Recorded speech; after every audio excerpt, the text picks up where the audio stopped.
cleaned out. Cleaned out for the gods. Did you douche today?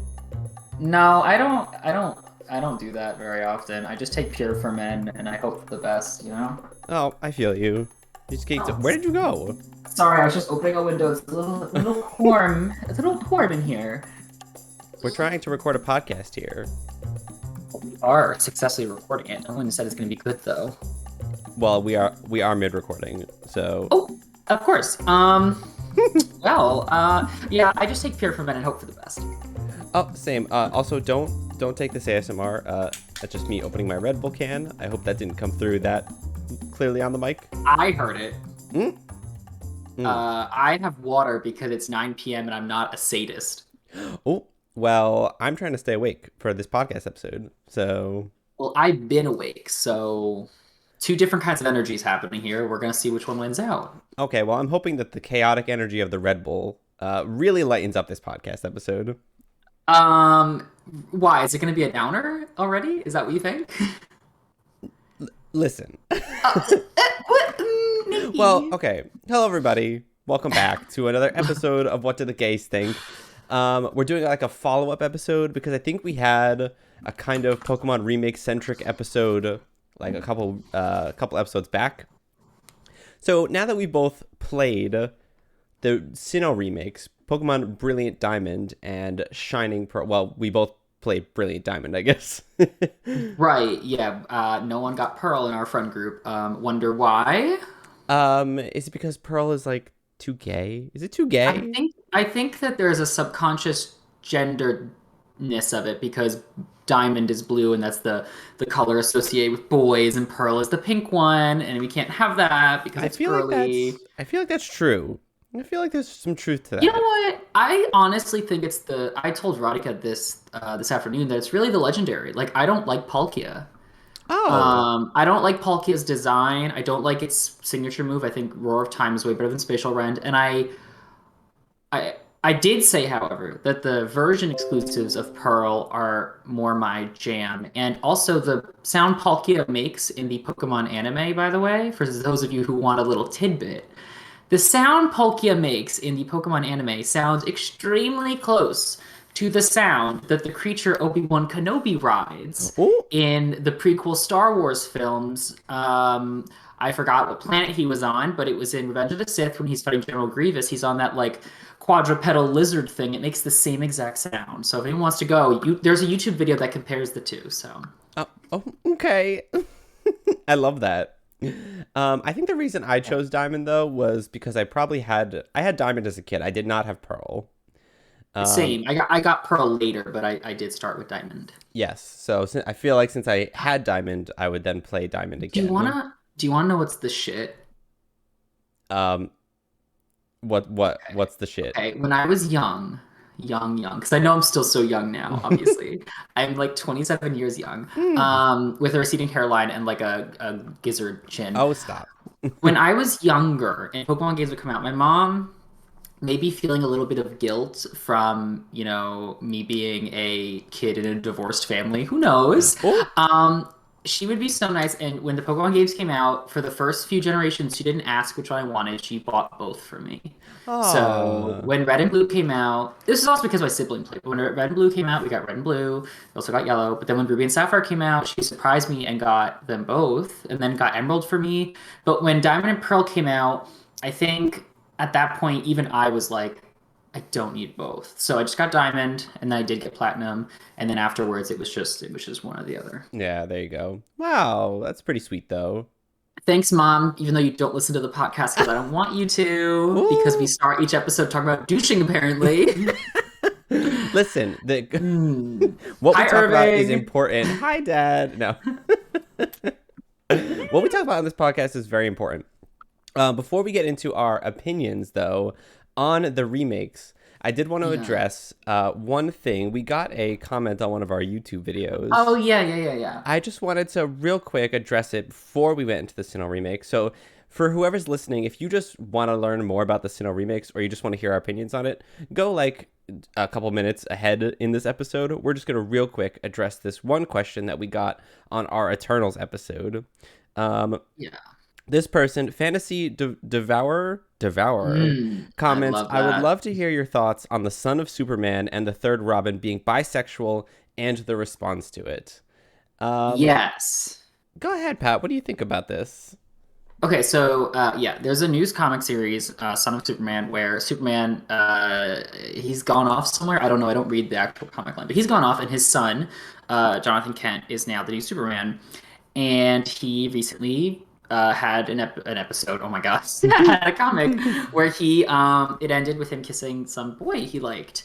So he's like, canonically gay, bisexual. I don't know if they've actually put a label to it. And then the third Robin, also known as Tim Drake, also went on a date during one of I think it wasn't in the main Batman line. It was, I think, in like it was either in like a seasonal comic line or a one shot. I don't know. But he also went on a date with a boy.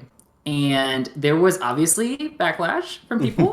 The argument really was, why are we making canonically straight characters gay? Why don't they just. And then these people will, like, under the guise of trying to be like an ally, they'll be like, oh, well, I support gay LGBTQ people. They should get their own new characters to represent them. So Mm-hmm. they try to like paint it as them being supportive when they are gatekeeping their characters. Gatekeeping. And I think this is also related to a very similar problem where, for example, what happened recently? Basically, when a character, let's say a female character, takes on the moniker of another hero, and they're like, "Oh, well, why does she get this hero's name? Why don't you just make her own hero, Mm-hmm. or whatever, whatever." This happened like with the whole Miss Marvel, Carol Danvers, Captain Marvel nonsense. I think it really comes down to, at least with the gay stuff, the bisexual, whatever Jonathan Kent and Tim Drake are, you know, there's room for creating new characters, and there's also room for characters to evolve and present themselves differently because, like, you know, gays, queers, trans, bisexuals, whatever, they haven't always had an avenue or a safe space in comic or in any media to be represented. So it it could have been they were gay all along, whatever, doesn't matter. But to have writers, because you always have new writers in comic lines, to have writers come in and give their own personal or own new spin to things and have these characters evolve is completely natural, because that's what people do, and that's what art does as certain things become more accepted. Like, back in the day, yeah, there were female superheroes, but they were, let's in terms of Wonder Woman, portrayed a certain way. Now, Mm-hmm. Wonder Woman is portrayed to have owned her sexuality, owned her feminism. So, she goes out with, some very scantily cut outfits, but it's her owning her body, which is great. But now there is room for all different representations of women as heroes, different body types, different races, different gender expressions, or different sexuality. So it's just like that. As you get further and further along in any sort of society, hopefully things become more progressive and their art is represented in that way. So comic books with all new writers and inkers and drawers, they bring their own perspectives to it. So yeah, you have a queer Jonathan Kent, you have a queer Tim Drake. These comics, DC, Marvel, whatever, they get retconned every few years. There's always some big event that resets everything. So if you're not happy about it, don't worry. I'm sure 5 years down the line, 2 years down the line, it'll all get wiped and we can start over. And then you'll have new bisexual characters. Ah, I just think the argument of create your own gay characters is it's a little gaslighting, as if they're trying to be an ally, when in reality they just want to keep what they think is theirs, even though this art is up for interpretation because they always get new writers. These writers cycle out of comics very frequently. yeah, and also like these kinds of people, like bisexual people, they they exist. Like And they do. they exist in the real world. People who maybe historically date only women, say you're a male presented character and you've historically only dated women, and then decide to date a man. Like if you're a bisexual person, that happens. Like that is a thing that can happen Yeah, in real life, yeah. and those people There, exist. there, there are tons of bisexual people who say, like, that, they find themselves dating more than one of the classical genders. I'll say the classic sexes, because there's no real classic sexes anymore. But Yeah. they date one of the two stereotypical genders more often than the other one. Or some people end up being, romantic towards one and sexual towards the other, or vice versa. Or it's just a matter of, honestly, like, they run into more women or men that they find themselves attracted to. It's not a big deal. It's just that these things happen. Bisexual people, like you said, bisexual people Bisexual exist, or people like exist. pansexual people exist. People that are attracted to just more than one gender exist, and it's good. None of it's bad. Doesn't like the real thing is it doesn't detract from the character, it doesn't detract from the plot. Like Yeah, Superman is not defined by his relationship with Lois Lane, as in like his heroism is not defined by his relationship with Lois Lane. Like his character development sure is at some right. points, but not his heroism. Batman's whole thing is not defined by his love affair with Selina Kyle and him eating her out on that one comic cover. What? Like it's these heroes aren't like they're not really the heroism isn't defined by their lovers. They're part defined by it, but not their heroism. So they're still heroes. They're still going to have a plot line that has some ridiculous global threat they'll have to, thwart. You'll still get your jimmies off. Like it'll just be with some other characters. And if you don't like it, it's not for you. Like drop it off and then pick up another one right next to you that I'm sure is heteronormative, and then you start reading that. Yeah, I also think it's generally weird when you have characters that are supposed to be from a different planet, for one thing, right? Because the Oh Superman's yeah, really an alien, right? yes he is. Yeah. I just think it's weird how we still expect, like, we still give these characters our societal norms, even though they're from a different planet. They would likely have different cultural norms. Uh, Yeah, I mean Jonathan Kent is half human, but still the he's raised by an alien dad. So I yeah, mean like sure, Superman was raised on Earth, but he clearly has been around and knows that the extent of life it goes beyond the planet Earth. And I mean I'm happy to say that I got into comics, let's say recently in terms of other people. Like I only got into comics when I was in my like late teens, early 20s. But since then I've seen way more LGBTQ plus representation. I mean, Iceman's gay now. Well, he's been for a while, but he's like really gay now. You see Tim Drake, you see Jonathan Kent. Mother Panic was a DC comic line where she was, I think, like bi or pan. She was or straight up lesbian. Catwoman or not Catwoman, Batwoman. Batwoman is canonically lesbian, if I remember ah, correctly. Like, I don't know much about Marvel because I don't read Marvels much, but it's good to see that there's way more. So when I saw those two panels, even though I don't read those two comic lines because I just stick mostly to Batman and Nightwing, which, by the way, if Nightwing ever did anything like that, I'd be sold. I was so happy about it. I was like, and of course, I knew it was going to be said, but DC is sticking to its guns. They didn't retract anything, so it's good. lit. So thank you for the comment. If you want to hear more of our opinions, comment more. If you want a whole episode to be like a topic of your choosing, just comment on it. And as long as like it's something that we can talk about, sure. Sure. All right, let's move on to what we're actually talking about this episode. That was a good segue, not really, uh, into our now Pokemon Brilliant Diamond and Shining Pearl opinions. Did you have anything prepared for this, Pat, or are we just gonna wing it?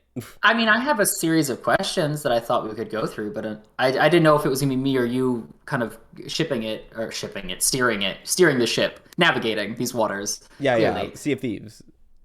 yeah, we can see if these nuts do fit in Mm, someone's mouth. So, do you want me to? Because I have just a few general questions we can go go ahead. through. We could just gab it out. We don't need to. Okay. Well, first and foremost, the first glaring thing you see is the animation style. Right. So we both played, Pearl or Diamond, like the originals recently. So we have a good sort of retrospective, comparative mindset. At least I did. I hope you did as well. What do you Yes. think of the graphic style? I mean, it's right there. It's the first thing you see. Hmm. Oh God. um.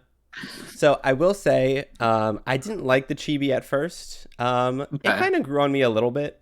Like, I still Okay. would have preferred the animation style that we got in, Sword and Shield, even like X and Y, like more of the 3D animation style. I think I would have still preferred that, but eventually the chibi style just kind of grew on me. I was like, okay, I can live with this. Um, Also, the battle animations was obviously more close, I guess, close to what we got in Sword and Shield. Yeah. I don't know if it was exact, but it was definitely a lot closer. Although some of the animations for some of the Pokemon looked a little bit weird, even when you're in battle. I don't know if you noticed, like Ponyta, for example, and the flames on the on the Ponyta Oh looked a yeah. little It didn't. weird. It looked a little cheap. It looked like a sort of like the dollar store knockoff of Flames, basically. Yeah, some of the Pokemon were like, oh, okay, that's a little bit. It kind of looks like they're Pokemon Go sprites on all of them, honestly. Uh, Yes. which I thought was a Yeah. little bit weird. But I did like seeing all the updated battle animations and stuff. So I'll give a thumbs up on the battle animations, kind of like a on the chibi style. Meh. What about you? Yeah, I mean, at first I was kind of like, because I mentioned this last episode, we talked about this, like, when they remake the games, they usually bring it up to whatever gen it's in. Yeah. But I did read an article that cited another article. I couldn't find the original article. I'm so sorry. Oh. It quoted that Leica, the company, had said it was trying to make a faithful remake of the game. Yeah. So I believe that was an actual quote. If not, don't quote me. God's plan. God's plan. So I understood at that point, okay, if they really want to make a faithful remake and they wanted to keep the chibi style because it's what it looked like in Diamond and Pearl, then okay, sure. I mean, it really, like I would have liked to see it more updated, but it wasn't deal breaker. Like you said, the battle animations were closer to what we saw in X and Y. They were fully 3D rendered, and um, you know, it looks definitely better than they did in Diamond and Pearl. So like I Yeah. can't say no to that. But yeah, it was fine. I mean, like I kind of got over it pretty quickly. It really isn't the main issue I have with the game. Yeah, yeah, yeah. I will Yeah. say a couple of improvements that I did enjoy over the originals. Um, okay, so I was at first I was like, I'm so glad that they're taking out the whole concept of HMs, even though they keep it in the game. Obviously, to Mm. like progress in certain areas, you have to be able to use the HM that you get from the gyms, whatever that makes sense. Um, but as you get like through the game and you progress into some of the later areas, like sometimes you're like when you're climbing Mount Coronet, for example, to the spear pillar to face the final boss, and like there's Yeah. some points where you can use Rock Smash to get like secret items. I'm like, Yeah. well, being that you can now always use the HM and you don't have to have brought a Pokemon that can use it, it kind of takes away the fun of getting like the little secret items along the way. I don't know if you Yeah. felt Yeah. that too. No, yeah, I mean, it definitely because it like obviously HMs were basically a means of adding difficulty to the game, Yeah. and also gatekeeping areas that you weren't ready for because you hadn't beaten the gym, whatever. So yeah, having just the Poketch, what I don't know how to pronounce it. I think it's Poketch, Poketch, which by yeah. the way is ugly. I know I told you this. It's ugly in this game. So in the previous versions, it was the DS, so the bottom screen was just to watch constantly. Yeah, yeah. So it was kind of nice that way. You can just click it as you're going, and it doesn't turn off, doesn't turn on. This game, you can toggle with your right bumper, With the R, yeah. and it loads in on the top right or whatever. I think you can move it. It loads in the top right as a small Poketch. You do it again, it increases the size, and you can access it. You can't use the touch screen. Um, The Switch is a touch screen. I know they don't use it very often in a lot of games. I know, but I wasn't. Were you able to touch anything on the I watch? No, I right? was. That's why I'm a little bit confused. I was Okay. able to touch the Poketch, Oh fuck. Well, maybe I tried. It didn't work. Anyway, or I could that touch the button that switches the screens. I don't know if I tried to actually click on the Poketch itself. Now that I think about it. right because I tried to use a T or HM, but I don't think it worked. Anyway, it's really the design that's hideous. So it drops down as a small one, and it increases size for you to access it, and then you can like hold down R to remove it completely from your screen, which is good because I thought it was going to be constantly there, and I was like, that's hideous. It's hideous Terrible. because it's just a completely square box, and it's just like very sort of like like it really takes me out of the experience It's because it's just hideously designed too. Like it doesn't seem like it belongs anymore. I don't know. it's almost exactly what it was in the original game, which I think for a remake needs to be updated to match kind of like the functionality of the new game. I think Yeah. it's a little bit clunky if you ask me. And not only that, like, yeah, the Poketch, you have to hit R to use it, whereas it was always on the bottom of the screen. But also, like, other functions and other things that you do now in the game are in different locations. Hmm. Like for example, using the bike. I always used to just put it on my Y, like you could register it to your Y Oh button yeah, to yes, turn on the yes. bike. Well, now you have to hit the plus button to turn on for the registered, and also you have to like use the left stick to then go to which one you want to go to. So even Right. like I put the Explorer kit up there as well, so you have to hit plus to go to the Explorer Same. kit. Whereas I'm so used to hitting Y, so I go and hit Y every time, but it brings up like the Union Room thing. I'm like, no, I don't want this. Yeah. Okay, I just checked. I'm so sorry. I lied. You can use the touchscreen for the Poketch. I apparently was not paying attention. That's what I thought. I was like, I thought I Okay. used it. But I will listen. I admit that was an oopsie whoopsie on my part. But I still, as I'm trying to turn off my Switch, I still hold that it's an ugly design. I think, as an alternative to this hideous design, update the UI of the actual watch itself to make it look more modern. I think they could have went the route of like an Apple Watch or a Samsung Ooh. Watch, where it's like a curved design and the apps are able to be quickly slid through. Oh I my also god, think having to that click through the apps each to no, get to the I one you want to be want. able to see like icons for each one and click the one I want to draw it Yes, up. yes. And I think it would have also been nice if either A, it was bound to a not the bumper. I don't like that. I don't like how it toggles it and you have to hit it again to access it. I just would have liked one click to access it, one click to turn it off. Yeah. I think like there could have been a way to keep it like always on, like in the bottom left corner of the screen as a smaller image that represent that would show what app you had open last or whatever, and then Mm-hmm. you could tap it to open it up on your screen. It takes up the middle of the screen, or it takes up only a portion of it. It just seems like it was really just the hideousness. If they had updated it to look more like a modern watch, because literally just copy the Apple Watch. Don't like copy it and like get copyright infringement. Like just like Yeah, make it fun. Like come on. yeah. Well, for me, that's like not that big of a deal, though. I know. I'm an aesthetics queen apparently. But you were talking about the HMs. Yes. HMs completely gone now in terms of you don't need to force your Pokemon to use them. You just get to summon. Let's talk Yes. about it. Let's talk about the Bidoof and Bibarel of it all. All right. Well, I'm fine with the fact that I didn't have to force my Pokemon to have an HM move when I wanted all these other moves. I was completely fine. I was glad that you could still teach it to your Pokemon if you wanted, because That was cool. there are some moves that like Surf, for example, that I still taught to my water Pokemon because it's still useful. Gastrodon. I was fine with it, honestly, except like I said before, like when you're going around and you're finding the secret items, it's not as fun anymore to get the secret items because it's like not hard to get them anymore. But otherwise, I was perfectly fine with it. Yeah, I mean, as people would know if they listened, I am a bit of a stickler for HMs, at least in the old games, because that's how it was. And Mm-mm. since they said they're making a faithful remake and kept the chibi design but didn't keep the HMs, I thought it was a very strange decision. But they wanted to update it, and I think when we get closer to the end of this episode, we're giving our wrapped up remarks. I will Mm-hmm. draw on this whole faithful remake versus updating it sort of discontinuity or dissonance. But how about we talk about the plot? The plot is the same. Well, yeah, This game which plays. is fine. Yeah. So I wasn't saying it's a bad thing. I just wanted to get Yeah. through like the main points of the game. This game plays like Diamond and Pearl in terms of the plot. In terms of like the Pokemon you run into are more or less the same, except we get to the Pokemon hideaways. The gyms are the same. Leaf Four is the same. Everything's the same. What do you think? Good, bad? So I wish, because I don't think they're doing a Platinum remake, I wish they No. did. I think we talked about this also in our previous episode, but I wish they did incorporate some elements of Platinum into the game. Maybe not like the whole distortion world, you don't have to do that. But I think some of the gym designs from Platinum were better than the Diamond and Pearl gym designs. Mm. Like I just keep thinking of the Eterna City gym.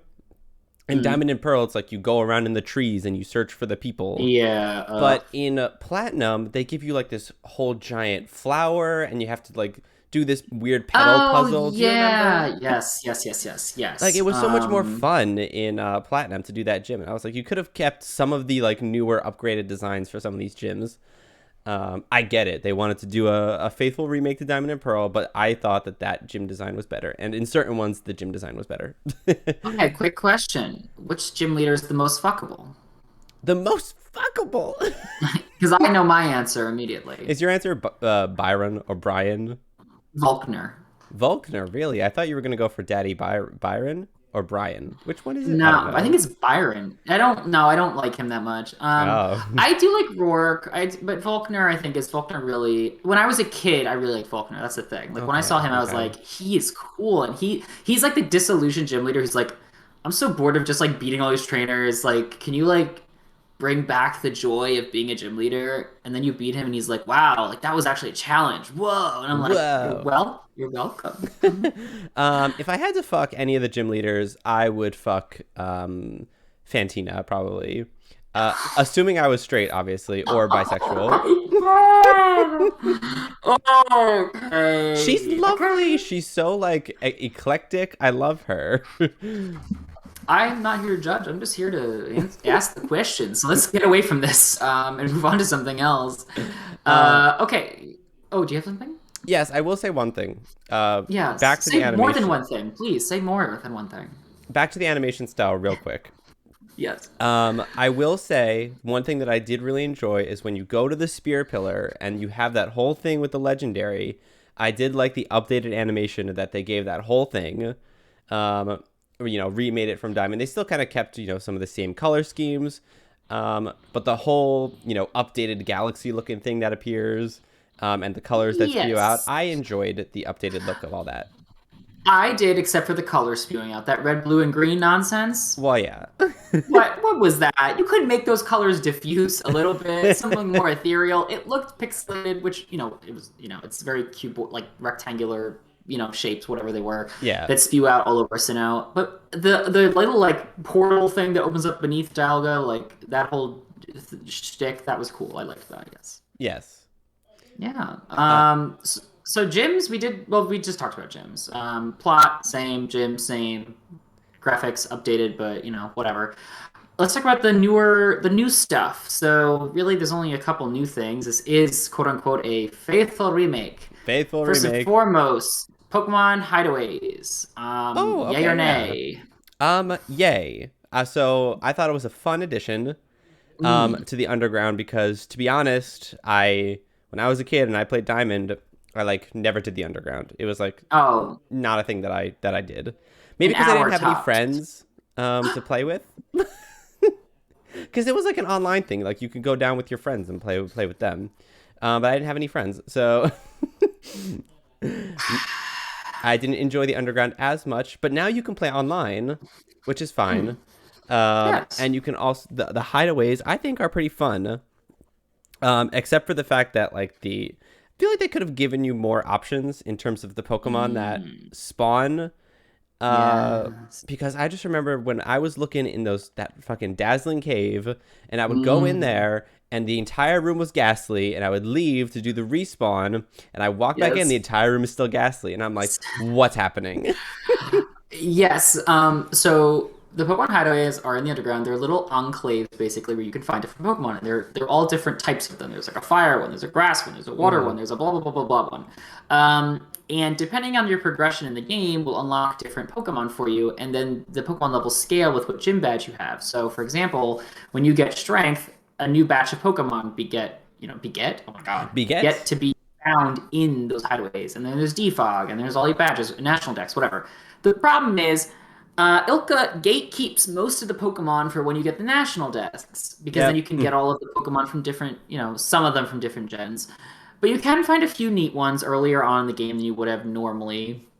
Some Yeah. that didn't appear in the original Sinnoh Dex, and there are those you can find commonly, and then there are the rare spawns like Matt with his Togepi, which took forever. Me Freaking with my Togepi. Elekid. So I think it's a good idea. It was a way to really help Sinnoh's versatility because Sinnoh was not a very versatile gen in terms of typing. Fire Yeah. types found dead, found nowhere, found bodies hidden in the No dead, fire types. Two Sinnoh fire types that I can recall for and Diamond and Pearl. also. And the Pokemon Hideaways don't even address the fire types because they only give you Houndour and Houndoom until you actually beat the game, and then you can get more. Um, and it's like Ilka had a real chance to push in some other Pokemon from other gens, increase the size of the original Sinnoh Dex or regular Sinnoh Dex before the National Dex. Yeah. They could have really helped with the versatility because until you get the National Dex, you often just find the same. It's like Bronzor, Ghastly, a lot of fucking like insects like Wurmple and Cascoon everywhere. Some Machop, Machoke. I always see Gastrodon. I was Yeah. trying to find a Snorunt, and I kept finding Glalie for some reason, but I didn't want that bitch. I wanted a Frostlass. So I think the idea was good.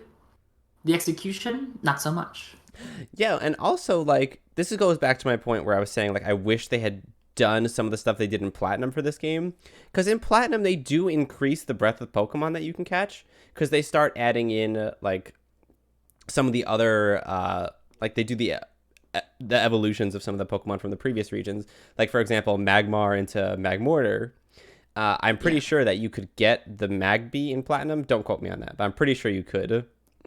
Well, you Um, could definitely get them in Diamond and Pearl if you had the Fire Red insert. I know that for sure. Right, but I think you could catch them in Platinum anyway, and Platinum did open up a lot of other options as well. Like early game, you could catch an Eevee in Platinum, which I really liked Oh, which you because really wanted. I know you did. I really did because in Sinnoh you have the two Eevee exclusives, Leafeon and Glaceon, which are only in Sinnoh.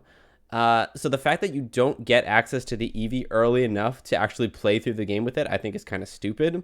And I liked that in Platinum you could get the Eevee early. So Yeah. sad that Elka found dead. yeah, so sad for the fact that you couldn't get the Eevee early in this game either. And I think part of it goes to, especially with when we talk, well, X and Y also kind of address this, where the idea of not having all the Pokemon in the base game. Uh, there was a lot of discourse happened when X and Y first came out, and they were like, "Listen, guys, at launch, we're not going to have every Pokemon in the game. We just can't."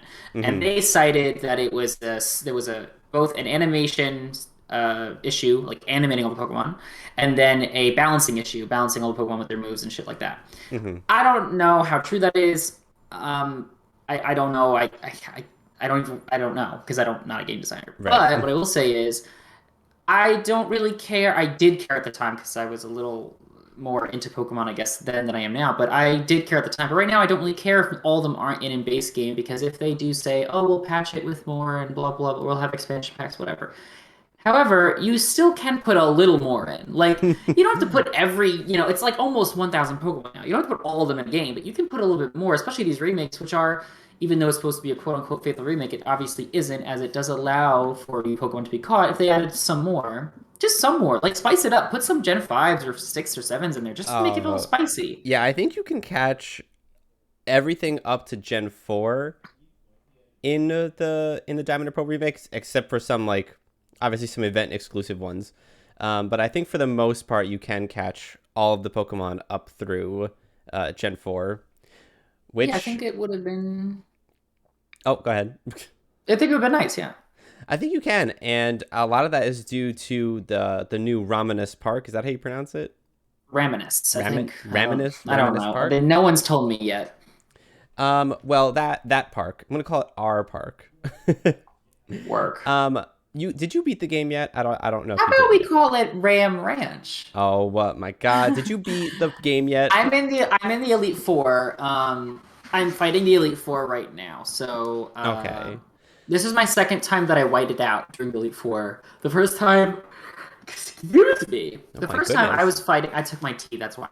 The first time I was fighting one of the Galactic heads in the Valley Windwork, whatever, and I whited out because I couldn't beat the Skuntank. But this time I whited out also in Elite Four, which just goes to show how easy this game is, which we can talk about later. But Raminus Park, no. But I've read about Raminus Park. I've read about Ram Ranch and what it does. Yeah. So Ram Ranch, you can catch a whole bunch of fun legendaries in Ram Ranch. However, in order to get like the things that you need to unlock the legendary Pokemon, you need to go into the underground and find Yes. like these shards, and then you trade in the shards for like these little, I don't know, tablets that you put into the little altars, and it opens up the legendary fights. Yeah. Um, Problem is, is that the shards aren't that easy to come by, because No, they're like one of the rarest objects to find. yeah, when I first read that I had to go into the underground to find them, I found like a couple really quickly, and I was like, ooh, maybe this isn't so bad. And then I spent like an entire day the other day just mining for them, and I only got like one or two. I'm like, great, so these are not actually the easiest things to come by, which I guess it makes Yeah. sense because they're legendary battles. You guess it's not supposed to be the easiest thing to get.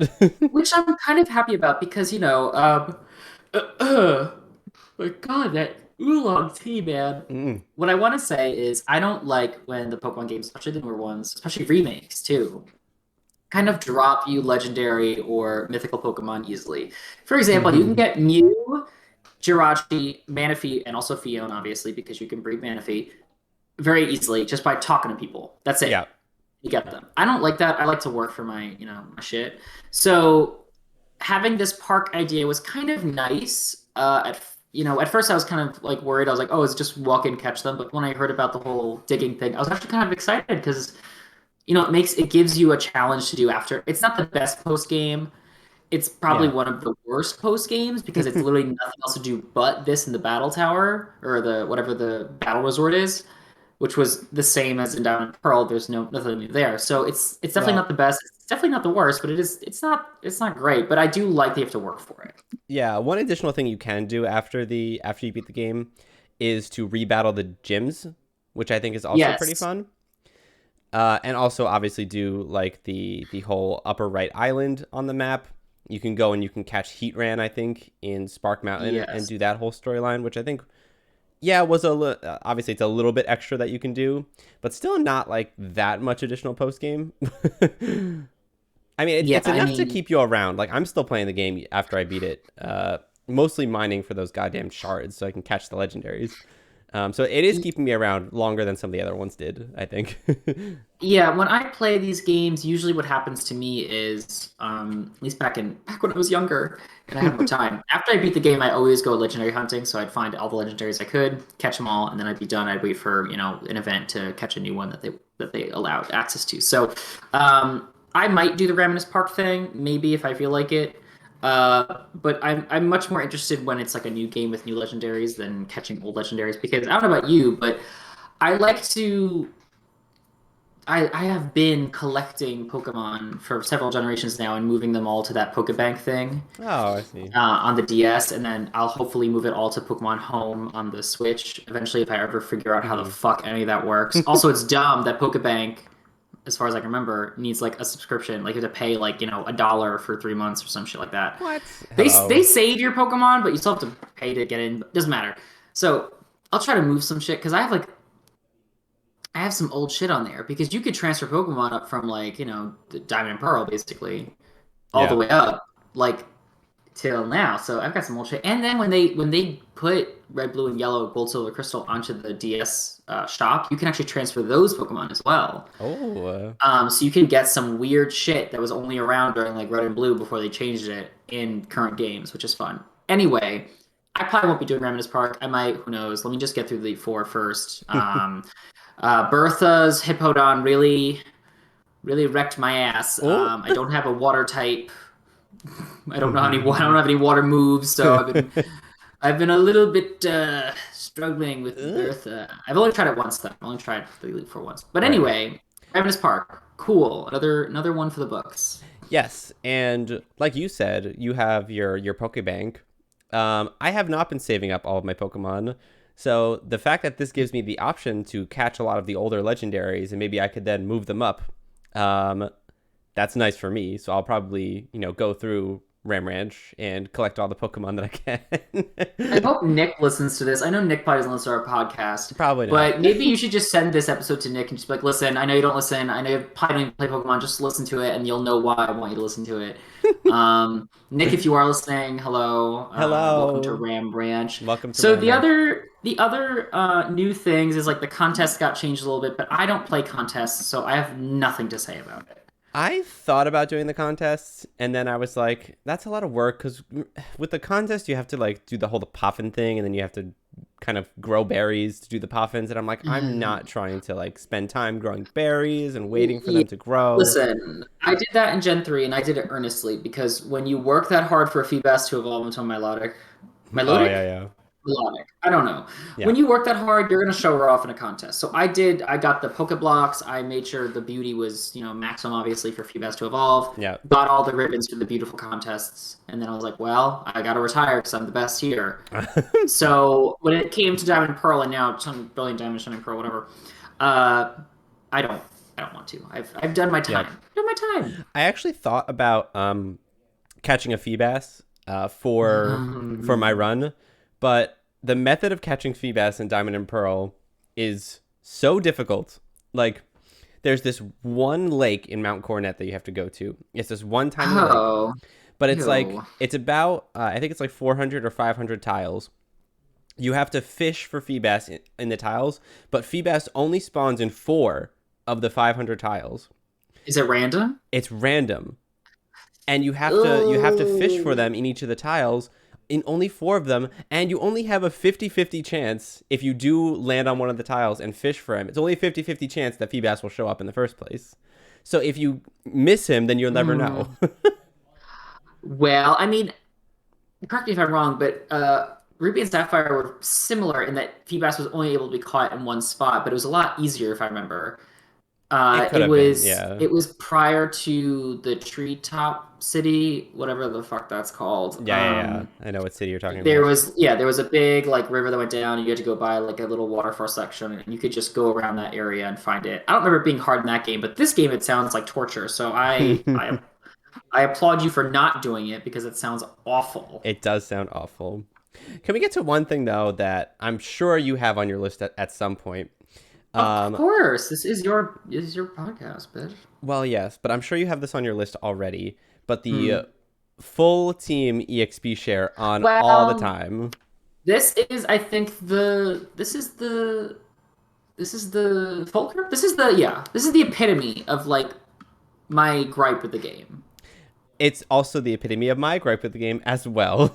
So, for people that don't know, recently, Pokemon games have been kind of forcing you to do EXP to all your Pokemon. I think X and Y allowed you to turn it off because EXP Yeah. share in that game automatically did everything that you could turn it off. But I think Sun and Moon, correct me if I'm wrong, I think Sun and Moon was the first one. If I, not Sun and Moon, then it was Let's Go, and then it was X and Y, or not sorry, it was Let's Go and then Sword and Shield, in which case all the Pokemon got EXP. Whenever it started, it's a bad idea. Bad idea. God looked upon his work and said, "No, thank you." right. What do you think about it? So it's like I wouldn't have such a gripe with it, I don't think, if the game scaled properly to your Pokemon leveling up faster, obviously. Because Right. now that all your Pokemon are obviously leveling up faster because you have the XP share on all the time, then you need to scale up the trainers to be harder, the gyms to be harder, to kind But of then there'd match be the no, level, the rate at which you're leveling. but then there'd be no need for the XP share. Well, yes, exactly. But the fact that it's always on, you don't have a choice in this particular game. Yes. And the fact that they didn't do anything, again, it's a faithful remake, they didn't do anything to the trainer levels as you were going. All the gyms were the same level. All the Elite Four were the same level. Even Cynthia's Yes. team was the same level. Everything was the same level, but they give you the EXP share. So you're leveling so much faster. Hmm. But the game doesn't keep up with you anymore. And that's the main problem that I had with this game. And I think I sent you a text message. Like, once I surpassed the third gym, my team was 5 to 10 levels over every other gym. So, like, everything was just super easy from that Yes. point. Yeah, I think right now, I think right now, what's Cynthia's highest level? I think Cynthia's highest level 66. 66 Garchomp, yes, is Yeah, Cynthia's so highest I'm level. not there. I'm not there, thankfully. My Pokemon are like high 50s, low 60s right now, Okay. which is good because I'm happy because this is actually becoming a challenge now, which I'm happy about. Yeah. I did skip a few areas, not a few areas, but I did skip like Iron Island. I did skip some trainers that are along the way in Victory Road. I was like, oh fuck it, I don't want to do this. So this was actually kind of nice because now it feels a little more challenging. But it just sucks that I had to A, avoid areas, and then B, it only got hard literally at the last second of the game. Um, Exactly. an I inopportune time to get hard. what? Always. Just in the grocery store, you know. No, No, no, no. no. Go, move on, move on. I think when I got to Cynthia, I was like my Pokemon were like 62 to 63. And I'm the kind of player that when you play these games, you fight every trainer that you come across. Mm. Maybe some of the newer people that are newer to the games don't do that, but that's the kind of player that I am. So when I get to, I guess it ends up over leveling you because Yeah, when you face every trainer, you get too much XP at this point. you are Um, that bitch. and you get to certain like when I because I played we both played Pokemon Diamond and Pearl before this, the originals, before we played this one. When I got to the Elite Four on my first run of the original game, my Pokemon were like 44 at max at the Yes, Elite Four. yes. Let's talk about this. How underleveled you were, and then had to grind, just grinding it out to even get close to what I've never played. Okay, I've never played an old Pokemon game, and by old I mean Gen 1 through 4. I've never played an old Pokemon game where I got to Elite Four and my Pokemon had matched or surpassed the Elite Four level the first time. Yeah, I always had to just barely pass by on revives, hyper potions, full restores, whatever, or I had to leave or corpse drag myself like constantly for Elite Four just getting Corpse experience, and then Drag. finally be able to like just squeeze out a win. And it was always just sweat, red faced barely getting by. I've never had a part where I was like, oh my god, I'm actually like prepared for this. Yeah. This game, I'm the most prepared for Elite Four I've ever been because Sword and Shield, I did not fight Elite Four because that game bored me. Well, I did fight the Elite Four in Sword and Shield, and you were at the level of like who you were fighting the entire time. I think because again they didn't make it that difficult. Anyway, That's plan. Yes, in the old games when you go to fight the Elite Four and the champion, they are always so much higher level than you, and that actually made it challenging. So I think if they were gonna implement this like EXP share thing, they could at least have done it a little bit better to the point where if you get to the Elite Four, maybe you're not like over leveled, but maybe you're not too under leveled either. Like maybe you get there and you're like level 50, right? Like at least I think the lowest Elite Four's members team is like 52, 53, some of the Pokemon levels. Yeah, I think, yeah. So maybe you get there, you're like level 50, and you're able to fight those Pokemon, but then you get trashed by the rest of the Elite Four. Fine, Oh I would have been yeah. even fine with that. But if you get there and you're like level 60 and you're like already ready to beat Cynthia at the point when you get there in this game, at least that's what happened with me. Yeah, I mean, I think I have a type issue with my team where I don't have the types I'd like to have for Elite Four. Right. Uh, but I think like I'm pretty sure looking at the types though, it's really just gonna be Bertha that's a problem because I don't have a lot that can handle a ground type. Right. I mean, my Torterra can, but it does get killed at a certain point because it can't take on all the Pokemon. Oh, But Flint, like I can get rid of Flint, even though Flint has a Drift Bloom for some reason. I don't know why. because fire types don't exist in this game. That's I know why. he literally has two fire types, Rapidash and Infernape, which are classically the two that you could get in the game. Yep. Now they have Houndoom. And then I can take care of the psychic type easily because my Houndoom is dark. And then Cynthia, I do have an ice type and a dragon type, which will hopefully squeeze out the win for me. But Squeeze out the win. So I will I say, oh, go ahead. because this goes to a bigger topic. So say what you want to say, and then we can move on to a bigger topic. Okay, so I will say that I went through the Elite Four with ease. The first four, at least. And I was Yeah. like, okay, so I'm going through the Elite Four and I'm just breezing through them. I'm probably just going to trash Cynthia and move on. I get to Cynthia, and I am so glad that they did this. They still made her like the hardest trainer in the world to beat. Like, Good. I just barely squeezed out a win with my level 65-ish Pokemon team. Yeah. Garchomp out here wipes out my whole team like in one shot. I'm like, okay, I guess. Here we Here we are. are. And I'm glad because that's what happened in the originals. You go up against Cynthia and she trashes your team every time. Yes, I Yeah, still won on the first try, but I'm still glad that they kept that. yeah. I mean, if I'm not mistaken, Pokemon Trainer Red is still the hardest Pokemon trainer in any game. I think they might have kept that. And I believe he was actually battleable in Sun and Moon at some point using their post game mechanic, but he's still the hardest. But Cynthia is a tough, either second or third hardest trainer, and it is. She's definitely. I think she's definitely the hardest Elite Four member of any game that I've ever of any game because I played all of them. But I think she's like the hardest Elite Four member, specifically because of her Garchomp. It's usually frightening, especially because Dragon types. I mean, in this game, thankfully has some Ice types and does you can get Dragon types, but still, it's frightening to look at. Oh, yeah. And you have fairy types now that can deal with dragon types. But you go up against Cynthia with a fairy type, her Garchomp knows poison jab. Yeah, And it you just- said, and then Goodbye. Goodbye, my Togekiss, I guess. so this speaks to what I want to get to related to this whole EXP share thing is the idea of Pokemon Company / Game Freak, whoever is really making these decisions. They want to make the game more accessible for new players. Right. So I feel like this is a cop out that sometimes people use, and sometimes the company uses as a catch-all for like why they don't put all the Pokemon in the game because they don't want to overwhelm new players, or why they put the XP share in because they want to make it more welcoming for new players. And I asked this question to you, or at least posed the question, and then I was like, save it for the podcast. Yeah. How does this help?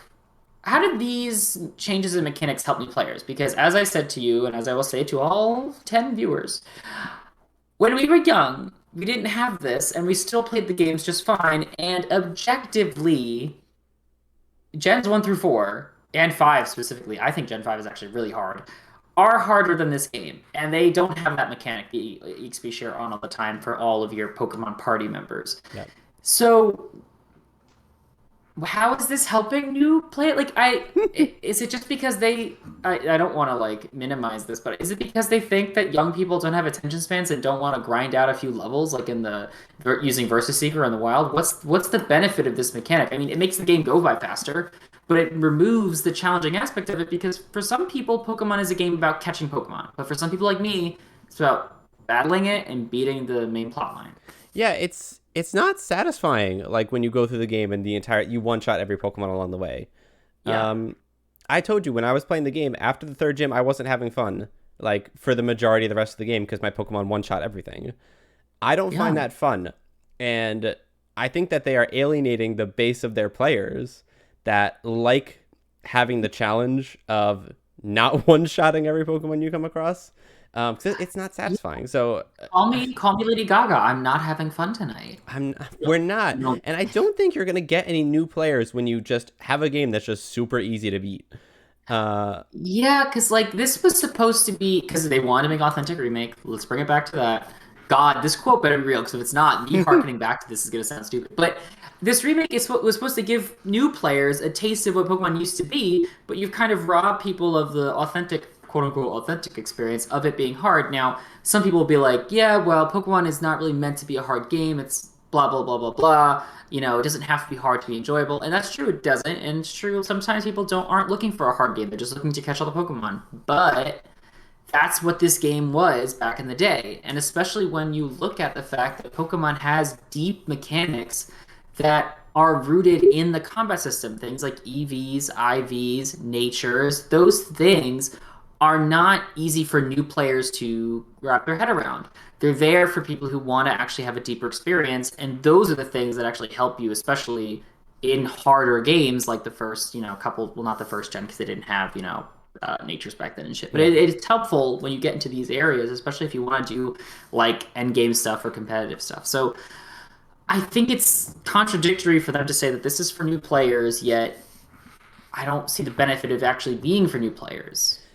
I mean, I feel like half the fun of Pokemon games in general, at least the originals, is being able to strategize in order to win.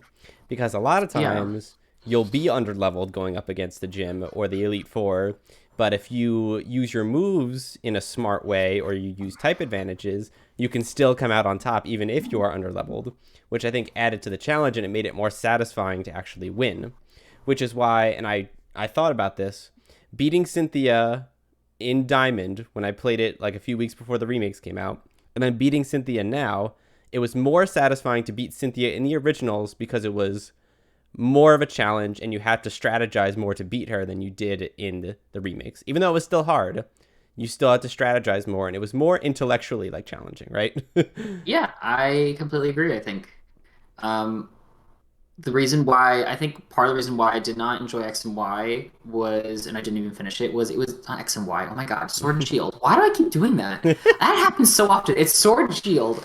The reason why I didn't beat Sword and Shield and didn't even like it is because it was almost like a mindless experience. It was because I just Yeah. had to like, I could literally like look, I could watch something on the TV and just like bump around to trainers and just be like, okay, I'm just gonna like one shot this whole team. I'm gonna move to the next town. I'm gonna one shot or like I'm gonna like easily beat the gym. It didn't keep my attention because it didn't require my attention. That's what Like happened to that's what me this during this experience. yeah, like after like you said, after the third gym, after I don't know, at some whatever point I was at, probably around the third gym, if not the fourth gym, it no longer needed my attention. It no longer required it because everything was easy afterwards. And I'm like, ugh, Uh, it left a bad taste in my mouth. Ugh. and you know what? I'll give it this. Um, us as old players, knowing that the old games were difficult, our going in mindset to this game is you go to every area, you fight every trainer, because if you don't, you will get fucked. Yeah, yeah. Perhaps some of the newer players growing up with the newer games maybe don't have that mindset anymore where you have to grind on every trainer. So maybe if some of these younger people go in and they play this game, they don't have to battle every trainer. They can just kind of go around all of them. Um, and then maybe your Pokemon levels won't be too bad when you come up to some of these gyms. But as older players, we're like, brainwashed in a way to fight every trainer, and then we end up over leveled, and it's just like, well, here we are. I think because Radhika might be getting one of them, and she hasn't really played a Pokemon game, if I Oh, remember correctly. So I would be interested to hear her sort of experience with the game, whether or not she thought it was difficult or not, or whether or not she had these same gripes. Because, like you said, yeah, we're biased because we have experiences with the older games. I think we both prefer some of the older ways because we're old old millennials. man. Back in my day, whatever. I mean, I hate to fall into a stereotypically like sort of age bias, but I mean, I think it's also the fact that we do enjoy challenging games. So it's not just age, it's more difficulty. Like, like I said, I think in the last episode that we did, I'm not looking for Sekiro or Dark Souls level difficulty, I'm not Yeah. looking for that. But I'm looking for something to at least keep my attention, and these games over time have been keeping my attention less and less. So when they said that this was going to be a remake, I was like, well, that's interesting. I liked that game the first time around. So when it didn't kind of hold my attention anymore, I was kind of like, well, this is kind of lame because it's Yeah. not. If they wanted to remake the game faithfully, they would have kept at least the feel of the game the same. Which, if I'm gonna make a connection to Diablo 2 Resurrected, Oh, because I love talking about that game, both of these games were marketed as quote unquote faithful remakes. Only one of them holds the same feel of the game, while right. the other one does not, the same experience of the game.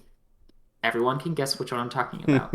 Diablo 2 Resurrected holds the same feel of the game, just with updated graphics. Literally did nothing else to the game. Now, did I want Diamond Pearl to do that? No, I also wanted them to add new stuff like they always do in their revisits to older games or remakes, whatever. But they still at least capture more or less the same feel of them. Right. This one did not. So the thing that I came down to was really this: if I was going to refer someone to play Pokemon games, I would say for Gens 1 through 3, you should play the remakes because they do update the game nicely and they do look nicer and they do have mechanics that do help make the experience better for you. So that's Hmm. Fire Red Leaf Green, Heart Gold Soul Silver, Omega Ruby Alpha Sapphire. I'm not counting Pokemon, hey, let's go Pikachu, let's go Eevee, whatever, Yeah. because those incorporate let's go mechanics and they have the experience share, but it's not really a mainline remake, it's just an offshoot. This time though, I would not refer or recommend people to play these remakes if they wanted to get the feel of the older game. I'd say no, just play Diamond and Pearl, or better yet, play Platinum. Gives you the same Yeah. experience, some better mechanics, better Pokemon choices. I would not refer these games to people if they had a choice between the two. Now, if they're stuck on the stupid look of it and they want a nice looking game, fine. But Yeah. it plays the same in terms of the plot, the Pokemon, and the look is nicer. But in terms of the feel, the experience, it's not the same. So I would definitely refer them to the original. I would too. But also speaking of feel, and this is another one of my gripes with the game that I forgot to mention. Okay, what are we Um, feeling? and I guess this is more just like a quality of life thing, honestly, when you're playing the game, which I think they didn't take it into account very well. Is the fact that you clip on every goddamn Oh thing, yeah. every Oh yes, goddamn yes, yes, wall. yes. Yeah. It's a grid, originally a grid people. It's originally a four directional grid, which Yeah. they have kind of kept but not kept at the same time, because you can use the joystick, the analog stick, whatever you want to call it, on the Switch to move in a three dimensional, oh my god, 360 directional pattern, and you just clip on everything, and the bike is too fast. That's It's too true. fast. You can't move a little bit on the bike. You just go across the map. And I'm like, holy shit, I can't even make a turn successfully. Like, in the old game, since, it was directional pad, the moment you hit right, you turned right immediately and you were Yeah. there. Like, it was unrealistic, but it worked. This, I don't even use the bike. I hate it. Oh Fuck no, it. I barely touch the bike unless you have I, to use the yeah. little ramps to Yeah. get to certain Victory places. Road had a little ramp system, so I had to work with it. It took me about 5 minutes and I was annoyed. But yeah, beyond that, no, I would not use the bike. The directional system is fucked. And then also, you know what else is fucked? All the glitches in the game. We didn't even So, talk about that. so Pokemon has glitches. All the games have little quirks. Duplication for items, duplication for Pokemon have been around since the first gen. Red and Blue had Insignia where you can get 99 of an item. It had the PC system where you could duplicate a Pokemon. Yep. These aren't new. What's new is how apparently rampant this is in the BDSP Brilliant Diamond Shining Pearl Shiny games. Pearl, yeah. It's so rampant. And then there's also things like Big Barrel being able to surf on land and fly and get you to broken areas of the game like Shaman's area, Arceus. It's just Wild. It's wild. and then the Snow Point City gym where you could just at the beginning just zoom right across the gym And just into the gym leader. I oh like I don't know. And now this could be the fact that it wasn't Game Freak doing this, right? It it was was like Ilka. Ilka. Um, Yeah. Now maybe it's because Ilka hadn't worked with this Pokemon style game before. Um, and obviously you're remaking a game that some other company had made, so you have to kind of incorporate this other company's work into your own work. So it kind of ended up being messed up and weird. Like I don't know if that's a part of it. Uh, Yeah. but it just didn't seem like this went through as much quality testing as some of the other newer games have gone through. Yes, because I was reading an article and this person brought up the point about who had control over what. Ilka developed it, right? But Game Freak was still involved, and so was the Pokemon Company. Now, Hmm. whose decision, like for example, whose decision was it to make Ravenous Park? Whose decision was it to implement like a 3D directional movement instead of a the regular four movement area, whatever? Who's all of these little things? Who decided? Was it Pokemon Company and Game Freak saying this is what we want? Ilka just write the code for it and develop it for us because we don't Hmm. have time because we're working on Arceus, or did they say, Ilka, you have a template for Diamond Pearl, just remake the game, you know how you make games, just try to do your best. That's what I want to know because of course the quality control and the glitches and the surfing but we're flying thing is Ilka's fault. But the other things, other mechanics that like the experience share, I wonder who actually made those decisions because the article I was reading was saying that they had wished Ilka was given more creative freedom because they thought that Ravenous Park and things like that were Ilka's design, and they wanted them to go further with the game. They wanted to make it even more updated Mm. and things like that. And I was like, that could be true, or it could be that they didn't really have a choice and they were just given notes from whatever Game Freak Pokemon Company, and they just had to Right. work with it. Well, it's probably Pokemon Company because Pokemon Company uses Game Freak to develop the game, so it's probably Pokemon Company saying this is what you have to do. So I don't know who did what. All I know is the game is very whack when you go on TikTok. It's very whack. It's very whack. Yeah. Yes, it definitely is. And even though I haven't run into any of the glitches myself, or I guess I haven't tried to I run into ran them. into one today Oh, what did you in do? Victory Road. In Victory Road, there is a patch of you have to surf up, then there's a small patch of land, and you can surf again into an above pool of water. There's a trainer there, though. So you get on the patch of land, the trainer immediately goes to you, you battle, and then I went to surf to get to the next part of the water, and I surfed over the trainer Oh, onto the patch of land and didn't get in the water. So oh. the Bidoof animation or the barrel animation looked like I went just through the trainer onto the same land, and I looked at it and I was like, Here we are. okay, okay. And Here I we think it's are. because the three directional movement basically made the character probably point towards the water, so it like registered that I was trying to surf, but I wasn't actually facing it enough, so it made the barrel just go over the trainer instead of into the water. It was so wild. It was so wild. I would have loved though it for the surfing thing and also the flying Mm. thing. Like if you did have a Pokemon that had surf on it, I would have loved to see that animation too. Like I my Gastrodon knew surf, so I would have loved Um, if the for the surf animation, if it wasn't the B-Barrel and it was my Gastrodon, that would have been fun. you know they're not gonna want to animate every Pokemon that can surf or fly to I get you know. to I'm just saying like places. those like nice touches could have been fun. The wa- the Pokemon following you. Yeah. Okay, here's the deal. This is not a new mechanic. It's not even a mechanic I like. I don't care about it, but they put in the game, whatever. I don't care if the mechanic is there. I don't think it detracts because you can swap them in and out. You don't have to have them walk. But if Yeah. you do, oh my God, some of them just either get in your way and it's hard to move, and then they don't automatically go back in the ball, so you're kind of lagged for a second, Yeah. or they always clip on something, get stuck, and they have to go back in the ball and come out later. You can't even. Did you notice that in Snow Point City, your Pokemon don't follow you anymore? Do they not? But where did they go? I don't know. I had a Houndoom. And in Snow Point City, it just wasn't out. But when I went to my bag, it said return Pokemon to ball. And I was like, no, no, no, I want this. So then I swapped it to a different Pokemon and it didn't pop out. I don't, maybe you can try later. Maybe I just was fucked up. May, But it may, didn't work. maybe it had something to do with the snow. Like they just didn't want Oh, the yeah, Pokemon like out they in the really snow. care about the, okay, okay, okay, No, I'm talking about whatever. like how sometimes you dip into the snow. They probably didn't want to do that with the Pokemon, so they just kind of like, oh, Okay. the Pokemon's not. There's some points in the game where you go somewhere and the Pokemon's not with you. Like if you go into a cave or something. Uh, Right. Okay, fine, work. But still, I think that's lazy, and I think the whole clipping thing on random items, objects, the Pokemon do, and the Pokemon giving away is annoying. Also, oh fuck, what was I gonna say?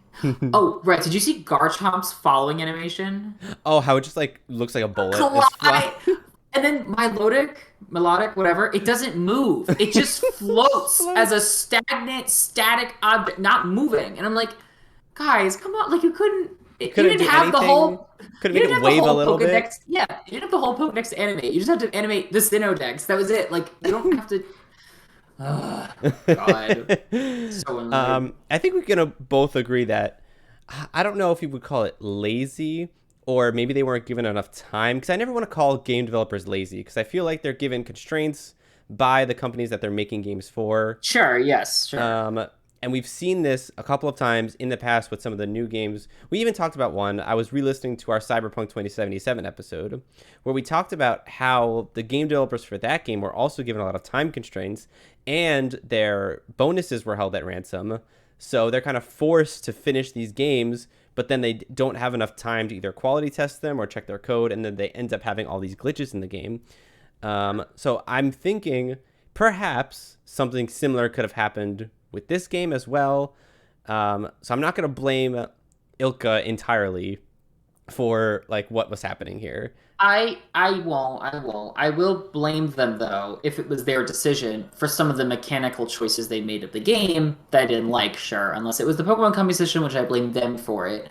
Yeah, Uh, but yeah, I mean, yeah, we can't know. But then again, I mean, I don't know if there's a hankering for Pokemon games every year or every few years, but I don't want them to rush. Like the other remakes were great.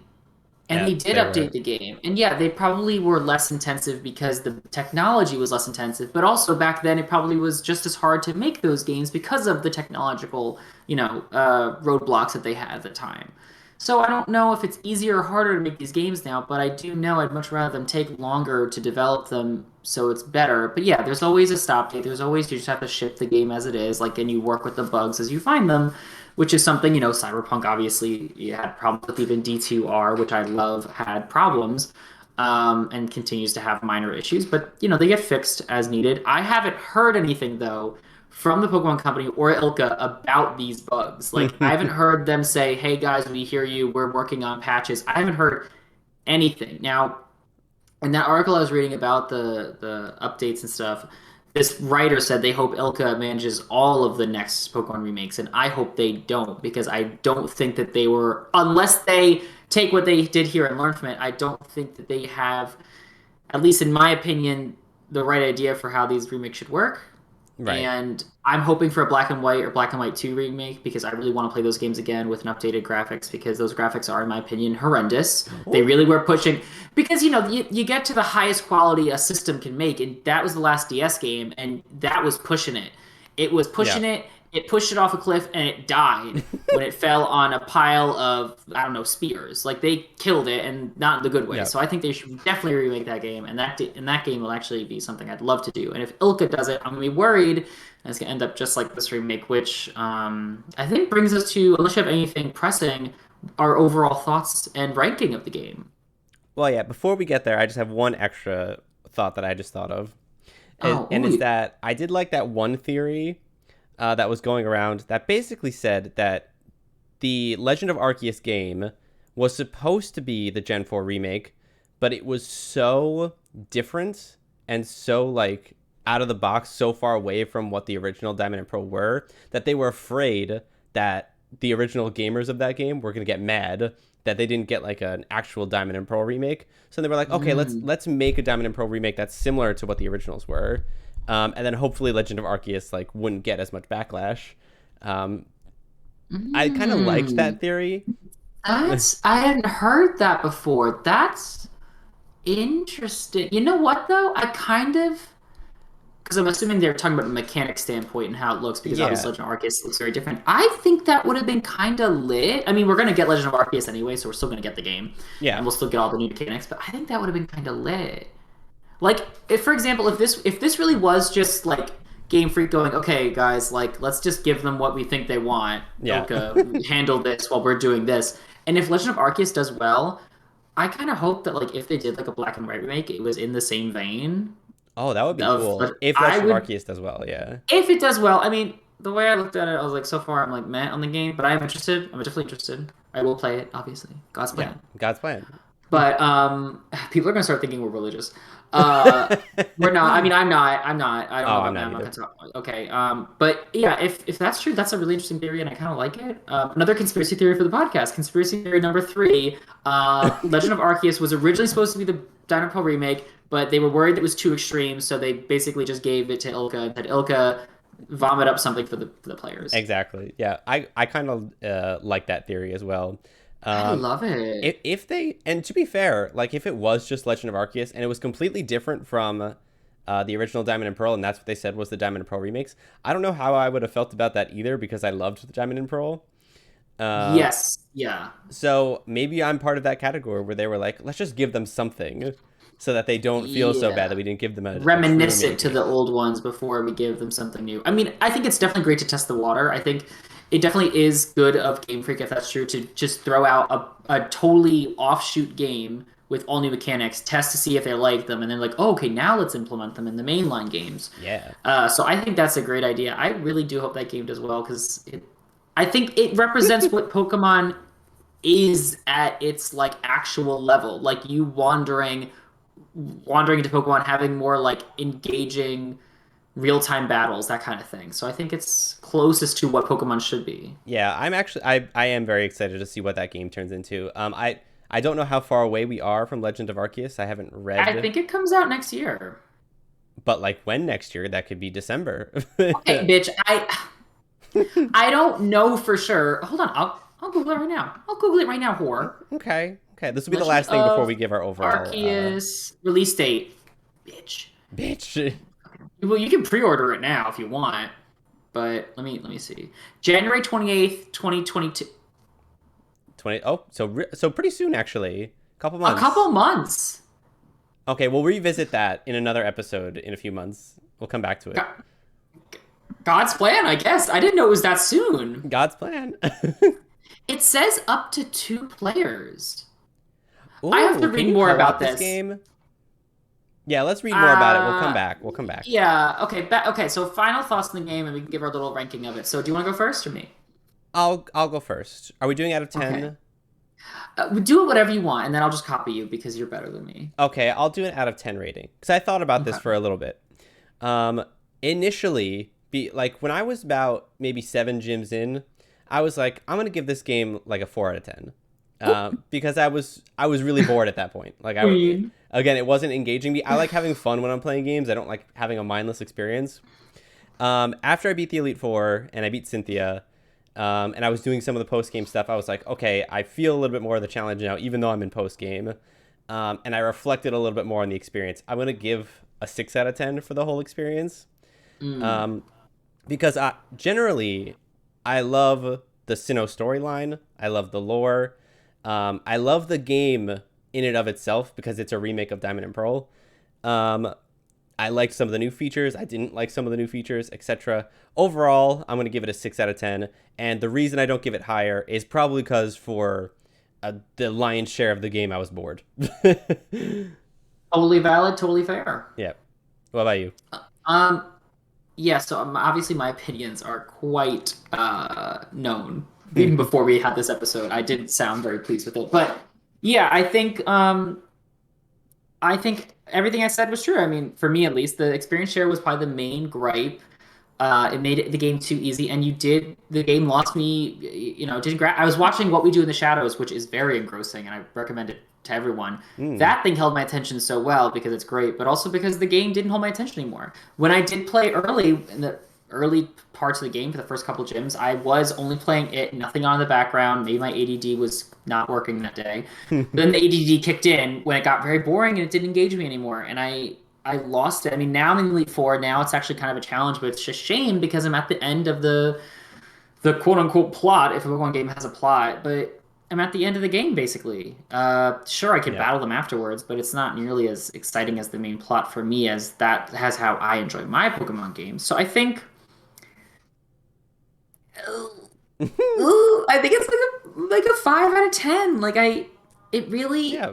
it's how about this? If anyone cares, if anyone wants us to do, at least I'll do it. I'm not gonna put it on Matt to do it, but maybe he can join too if he wants. I will rank every Pokemon game I've played in Ooh. terms of a 1 out of 10 rating or 0 out of 10 rating if they're that bad. I will, and there are 10 out of 10s on that list. Even though my rule is I never get a 10 out of 10, but there are. Yep.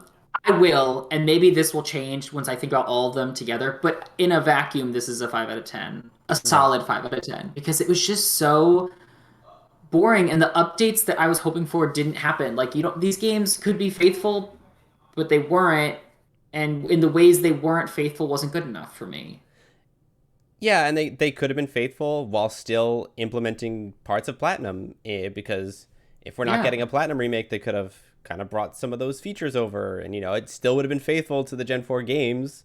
You can get Uh, the platinum outfit though. You can get his winter oh my coat. God! How'd you feel about Oh. the outfits? Did that I think engross you? no, I mean I liked it, but I said before I didn't like how the style, you couldn't pick individual pieces of the clothing. It was just a Yeah, you just style. bought a whole Some of outfit. them were stupidly expensive. And lastly, because of the chibi design, you could barely see it unless you're in a battle. At least in Sword and Shield, said it right this time. You could see it because your character model's bigger. Yep, that's true. So this game, like, not having it be scaled properly, or at least properly scaled higher in terms of size, it was difficult to see. So God's plan. 5 out of 10. 6 out of 10. There we go. Break even, 5.5. So, Too much what water. do the gays think? Ultimately, it seems like we don't think that much of it. Well, we do think a lot. We just Well, we don't think like a what we. lot. We just don't like how it went that much. Yeah, yeah. Oh my gosh, should that be our closing line? And that's what the gays think, and And then it would chime. that's how Sue sees And it. that's how the gays see it. And that's what the Um, gays think. yeah, ding. We'll workshop it. Well, yeah, we'll workshop it. Yeah, yeah. Okay. Wow. Any other parting thoughts before we sign off? Um, I'll take that as a no. Faulkner could peg me. I mean, that's about it. Okay. Thanks Oh, not everyone. Faulkner. Volkner. Faulkner is another gym leader, isn't he? Faulkner? Faulkner, I think, is the Gen 2, the flying gym leader. Faulkner. Yes, I think so. Was he the first gym leader in that game? He was. That gym leader was the Yeah. one off different type, because in like the first 4 gens, the first leader is rock type, and I'm like, how did that happen? First of all, except for Faulkner. Hey, Faulkner's giving you. I'd let Faulkner or Volkner peg Faulkner's me. giving They're both. share. They're. Shut the fuck up. It's giving It's share. giving Shut the share. fuck up. I hate it. Also, but quickly, anyone who's fucking contemplating Shawn Mendes' sexuality, shut the fuck up. He is straight until It's he true. says otherwise. Leave the poor man alone. It's bullying, it's harassment. If he is closeted, it's harassment. And if he's not closeted and he truly is straight, it's harassment. Shut the fuck up and leave him alone. He just broke up with someone he probably loved. Let him be heartbroken, all right? Also, bisexual, I don't know how many times, not saying Shawn Mendes is bisexual, but bisexual people also exist. So even if he is closeted, he could still be bisexual, and then the Camilla relationship would have made sense. And he still says that he's straight, so he's going to be straight until he says something else. Yeah.